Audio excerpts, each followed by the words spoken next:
Nós já estamos de volta e eu quero começar esse segundo bloco. Como eu terminei o primeiro bloco dizendo que a fé ela não precisa de defesa. Jesus não precisa ser defendido, Jesus precisa ser promovido. E uma forma de nós também promovermos a nossa fé é nos aprofundar cada vez mais a nossa fé. E a revista Canção Nova, que você já conhece, está trazendo aqui durante este mês O Amor é a Nossa Missão, a Família Plenamente Viva. E aqui nós temos várias matérias, a palavra do fundador, a palavra da igreja, a palavra de destaque com a Luzia Santiago. O Padre Fabrício também traz a Bíblia foi escrita para você. E aqui no centro da revista, uma matéria sobre o 8º Encontro Mundial das Famílias, que vai acontecer em Filadélfia daqui a pouquinho, com o Papa lá nos Estados Unidos. Esse Encontro Mundial das Famílias é o 8º já, e a nossa revista desse mês traz que, como nós dizíamos no primeiro bloco, a família também é um dos valores que está sendo muito perseguido nos nossos tempos.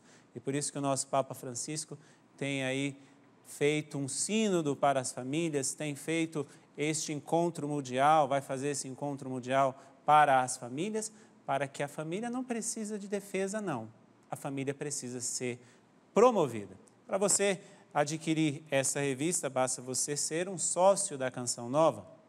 Entre em contato pelo site clube.cançãonova.com ou pelo telefone 0 operadora 12 3186 2600.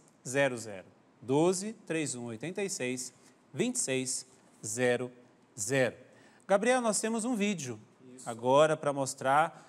O problema do ao vivo é esse. Eu chamei o vídeo e a Fernanda, que está aqui, ela está escrevendo, não chama o vídeo agora. E eu chamo o vídeo, mas não tinha o vídeo. São os problemas de ao vivo. Mas que vídeo é esse? Nós vamos ver daqui a pouquinho, mas antes de ver, o que vai ser esse vídeo? É assim, no ano passado, né, quando começaram a veicular as notícias sobre as perseguições aos cristãos, principalmente no Iraque e na Síria, assistindo aquelas reportagens, eu não me sentia muito em paz em ficar compadecido daqui assistindo o sofrimento de lá, né? E aí eu entrei em contato com algumas instituições aqui no Brasil e também no mundo, inclusive conversando com alguns bispos da Síria e do Iraque, me colocando à disposição para ir para esses países. Eu queria trabalhar com os refugiados. Só que naquele momento o risco era iminente de morte. Então eu recebi todas as respostas sendo negativas, né? Inclusive conversei com o bispo de Caruaru, Dom Bernardino Marchior.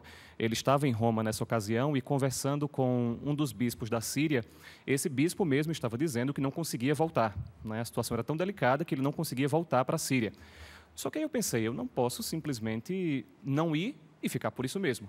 Já que eu não posso ir lá e trabalhar com os refugiados, o que eu gostaria muito, ainda gostaria muito hoje de fazer isso, se eu não posso ir lá, eu posso ser a voz daqueles que estão sendo silenciados. Alguma coisa precisa acontecer, nós precisamos chamar a atenção da opinião pública sobre isso, para isso. Então, lá na Arquidiocese de Olinda e Recife, a Comunidade dos Viventes, junto com outras comunidades, as paróquias, os movimentos eclesiais e também outras convicções religiosas, nós nos reunimos uma tarde inteira de meditações, vigília e aprofundamento sobre esse tema no Parque da Jaqueira. Foi um dia muito legal, um dia de compartilhamento realmente de experiências, de muitas convicções, né, inclusive de pessoas sem uma convicção religiosa, porque, como o senhor disse, Padre Anderson, o problema não é simplesmente a perseguição aos cristãos, é uma perseguição religiosa. E também, quando nós estamos perseguindo uma convicção religiosa, nós estamos perseguindo um ser humano, independentemente da convicção religiosa. Então, o Eu Me Importo foi essa tentativa de reunir homens e mulheres que querem dizer assim, não, eu não quero simplesmente ver isso na televisão, eu me importo, isso também me toca. Eu me importo. Você se importa? Vamos ver o vídeo.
comunidade dos viventes está aí.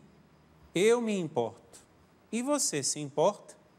Você se importa? O que você está fazendo para que, pelo menos, possamos criar consciência do que está acontecendo? Eu quero aqui falar com o Walter. A Fundação Pontifícia, a Igreja Ajuda a Igreja que Sofre, é uma entidade que também ajuda, tem projetos em mais de 140 países. Dentro desses 140 países, com certeza, existem muitos que são perseguidos. O que concretamente a Ajuda à Igreja que Sofre faz nestes países onde os cristãos estão sendo perseguidos? Vamos lá. Então, deixa eu só pontuar como a Ajuda à Igreja que Sofre define o que é perseguição religiosa. Há duas perguntas. Você pode praticar a sua religião? Você pode mudar de religião? Se houver o sim a essas duas perguntas, nós entendemos que não há perseguição religiosa. Mesmo que a gente tenha, sim, sem dúvida, constrangimentos, discriminações, ações de preconceito, mas nós não entendemos isso como uma perseguição religiosa. É totalmente diferente de você ser assassinado porque está portando um crucifixo ou de você ser condenado à morte porque foi buscar água no horário destinado aos não cristãos. Isso, para nós, é um estágio muito pior de perseguição religiosa, e nós adotamos essa definição para poder estar parametrizando e informando a sociedade, como eu disse, de um modo geral. Temos, sim, infelizmente, nós temos diversos países onde existe muita perseguição religiosa, né? Vamos exemplificar o que a gente tem. Temos dois grandes grupos de perseguição religiosa. Uma de ordem, eu vou numerar, ou nominar, melhor dizendo, como sendo promovida pelo Estado, né?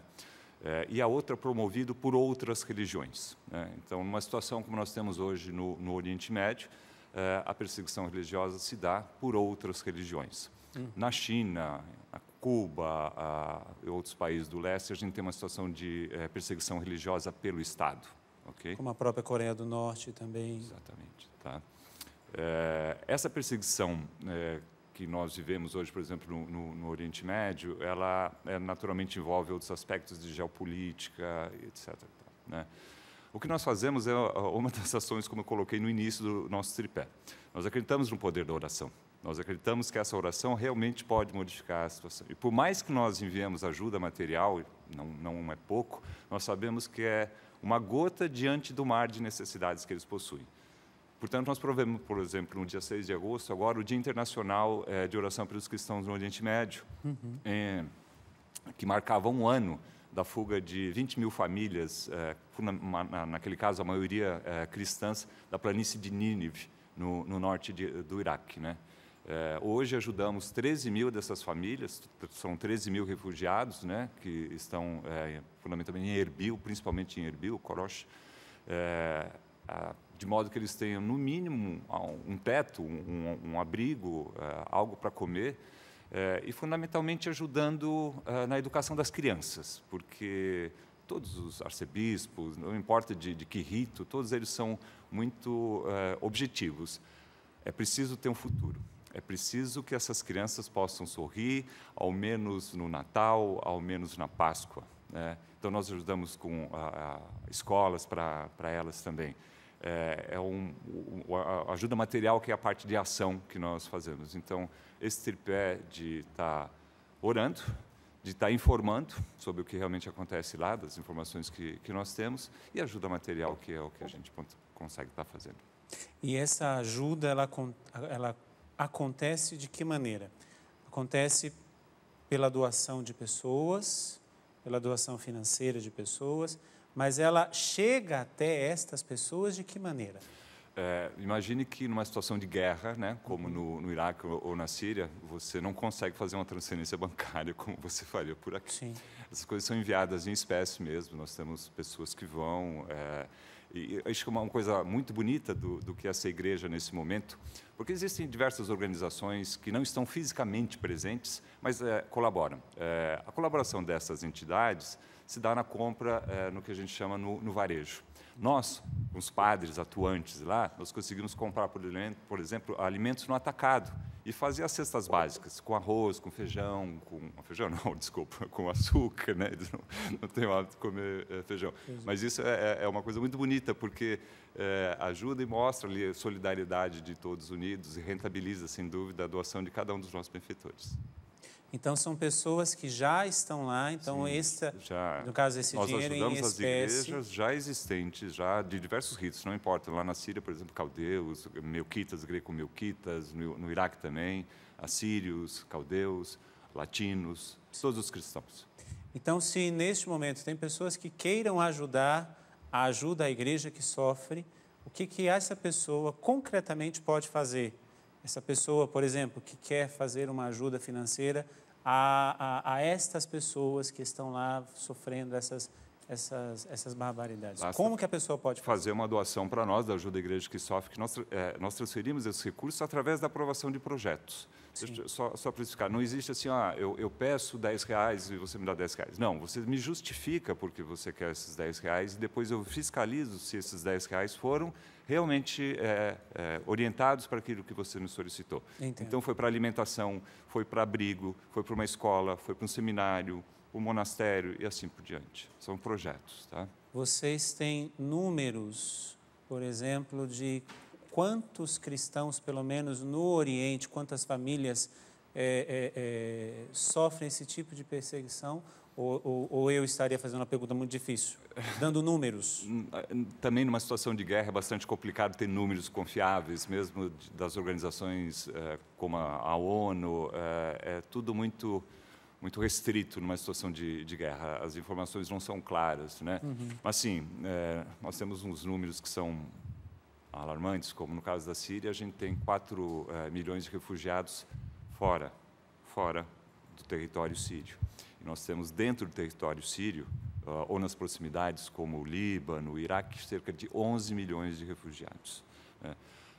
A cidade como Mossul, há cerca de 8 anos atrás, tinha uma comunidade de 35 mil cristãos e hoje não tem mais nenhum cristão vivendo em Mossul.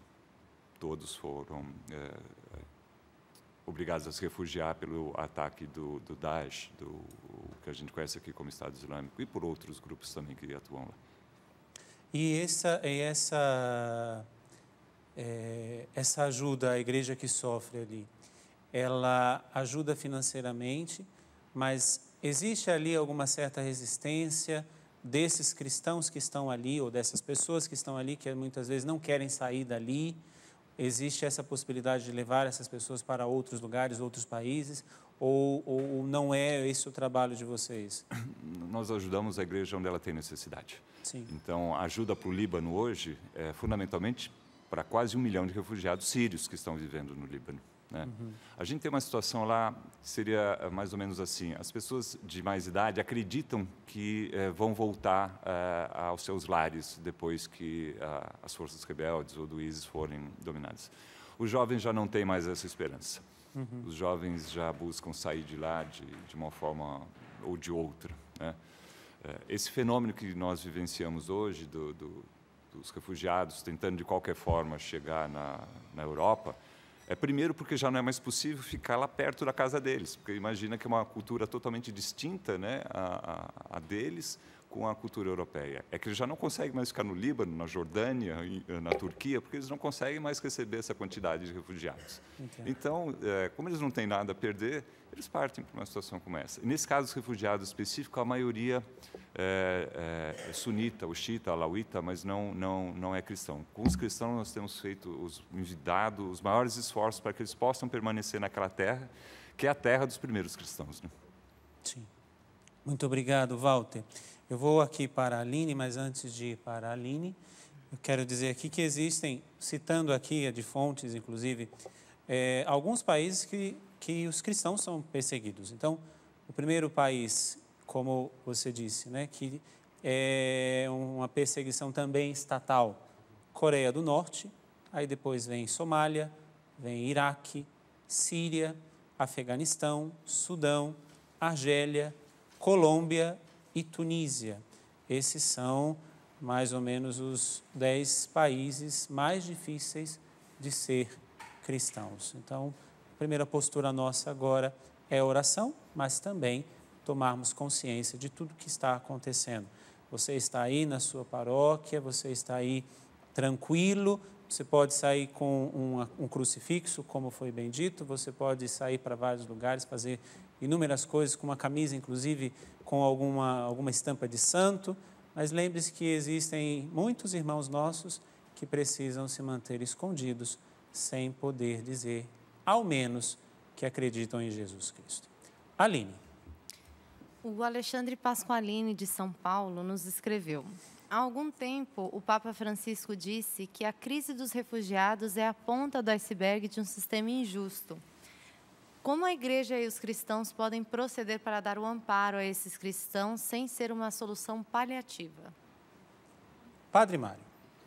Eu acho que a solução, acho que o próprio Papa Francisco manifestou esses dias. Em primeiro lugar, ele mesmo deu testemunho e acolheu famílias de refugiados na Santa Sé. Esse foi um testemunho bonito. Outro ponto também que ele fez e que está acontecendo de uma forma concreta é que as famílias católicas, que as instituições católicas, os seminários, as organizações católicas na Europa abrissem suas casas para acolher esses refugiados. Acho que aqui vem um testemunho, né? Ele não só pediu, mas como ele também fez. No Brasil, nós temos também em São Paulo, não tantos refugiados, mas nós temos em São Paulo congregações religiosas e paróquias que estão acolhendo os imigrantes africanos de muitas regiões que estão ali, que entram para o Brasil, também como refugiados, às vezes não tanto perseguição religiosa, mas também por uma crise econômica, e que estão acolhendo nas diversas paróquias. Eu acho que isso aqui é uma forma concreta de se fazer um trabalho.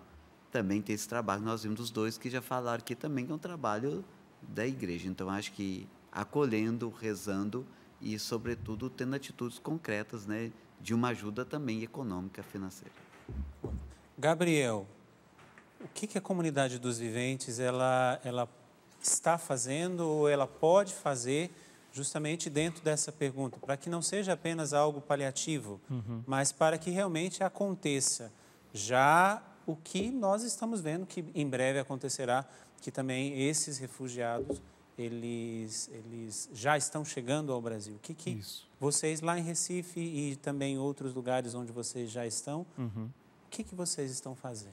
Eu acho que a igreja ela tem como missão, eu admiro muito o Papa Francisco nesse sentido, né? É um homem que dá respostas concretas para situações concretas, né? E eu acho que o nosso papel também, como leigos, é criar opinião. Nós precisamos criar opinião. Existe um genocídio acontecendo novamente na humanidade e, infelizmente, os meus amigos jornalistas, os meus colegas de profissão, estão mais preocupados com aquilo que o Papa Francisco tem falado sobre aborto e casamento do que com o genocídio. Nós precisamos criar opinião. As universidades, os meios de comunicação, os advogados, os médicos, nós precisamos criar opinião. Nós precisamos chamar a atenção da opinião pública sobre um problema que não é simplesmente de católicos, não é simplesmente um problema de cristãos, é um problema da humanidade. É o homem quem está sendo perseguido. Então, além dessas partes mais concretas, né? Por exemplo, ajuda a igreja que sofre, um trabalho lá no campo realmente, além da igreja com o Papa Francisco e as congregações, né? Essas grandes congregações que dão ajuda concretíssima, abrindo as portas e recebendo refugiados, nós leigos, a comunidade dos viventes, a comunidade Lumen lá em Recife, o Porta Fida e o EJD, a comunidade Shalom, a Canção Nova, nós somos responsáveis por criar opinião. Existem homens e mulheres silenciados. Nós podemos ser as vozes deles. Então, se nós levantarmos a voz, eu acredito, essa já é uma grande contribuição. E é uma contribuição de nós, leigos. Eu, como professor e jornalista, os meus amigos como médicos, advogados, nós que estamos aqui hoje, vocês que estão nos assistindo, cada um de nós pode fazer alguma coisa, basta levantar a voz. Não é possível que esteja acontecendo um novo genocídio na história da humanidade e nós simplesmente fiquemos passivos assistindo. Nós precisamos criar opinião. O Papa Francisco, acho que se eu me recordo bem, na Via Sacra deste ano, o Papa Francisco fez uma denúncia bonita, ele falou de um silêncio cúmplice. Isso. Ele falou que está acontecendo hoje no mundo um silêncio cúmplice, quer dizer, um silêncio diante da morte de tantos cristãos, não estou falando aqui só de católicos, mas tantos cristãos coptas, que são assassinados, são martirizados, que são exibidos pela TV, e que a sociedade, ela, de uma certa forma, mantém-se em silêncio. O silêncio também é uma forma de ser cúmplice com a situação. Sem dúvida. Né? Isso é uma questão interessante. Mas só fazendo uma observação, quando eu falei das paróquias que acolhiam no Brasil, são os haitianos, né, que são acolhidos pelas paróquias. A própria Caritas faz um trabalho muito interessante aqui em São Paulo. Um rapaz que tem uma relação muito legal com a comunidade, Arthur Murta, ele faz um mestrado dele, né, nessa relações internacionais. Ele trabalha na Caritas aqui em São Paulo, e a Caritas tem feito um trabalho belíssimo junto aos refugiados haitianos. Sim. Então, a igreja tem sido uma resposta realmente a esse problema no mundo inteiro. E o Papa Francisco, todo momento, está manifestando, né? Nós não podemos ser cúmplices com essa situação. Né? E não só ele, mas também nós, como cristãos, devemos, de uma certa forma, nos manifestar. E é uma indiferença, né? É como se a coisa não fosse comigo. Então, não está acontecendo no quintal da minha casa, então eu não tenho nada a ver com isso. É aquela história, é um espetáculo, se passa na televisão, você até, de uma certa forma, fica um certo momento horrorizado, mas aquilo não mexe com você. É aquilo que acontecia muito com Jesus falava, né? Quer dizer, você não sente compaixão, porque a compaixão, ela é um sentimento que te move a fazer alguma coisa. Então, é um sentimento que sai das suas entranhas, do seu coração, e que move e se torna em obra de misericórdia. Então, não basta só ver e sentir pena, é sentir compaixão e fazer alguma coisa. Ontem eu assisti a um desses telejornais, eu vi, porque eles fizeram uma entrevista com um alemão, agora não me recordo o nome dele, mas o alemão disse até uma coisa interessante, ele falando, eu não costumo fazer o bem, eu não sou acostumado a fazer o bem, mas eu me senti impulsionado ao ver essas pessoas. Então, é quebrar essa indiferença, essa frieza, esse silêncio cúmplice, né? O nosso Papa está falando, e não apenas falando, mas está fazendo. Então, saiamos, nós somos cristãos, pode ser que estamos muito tranquilos na nossa fé, mas existem não apenas os cristãos, como foi bem falado, estamos falando aqui, mas este fenômeno que está acontecendo de refugiados, já o maior da história, o maior até mesmo que o da Segunda Guerra Mundial. Então, o que nós estamos fazendo concretamente? Temos aqui duas comunidades, temos aqui padres, temos aqui pessoas que pelo menos se sensibilizam. Nós não queremos fazer sensacionalismo, mas nós queremos formar consciência. O que estamos fazendo concretamente com toda essa situação que está acontecendo. Nós vamos para um breve intervalo, está passando rapidinho, não é? Fernanda está correndo ali com o tempo, Fernanda. Mas antes de ir para o intervalo, quero dizer que nos dias de 9 a 11 de outubro, aqui na nossa sede em Cachoeira Paulista, nós teremos o acampamento Clamando por Milagres. Dos dias 9 a 11 de outubro, contará com a presença do Padre Roger Luiz, Padre Antônio José, Rogerinha, Fábio Lira, Tony Alisson, show acústico no sábado com a Ana Lúcia. Mais informações, acesse eventos.cançãonova.com ou ligue 12 3186 2600. 0, código da operadora 12 3186 2600. Nós vamos para um rápido intervalo e voltamos daqui a pouquinho trocando ideias.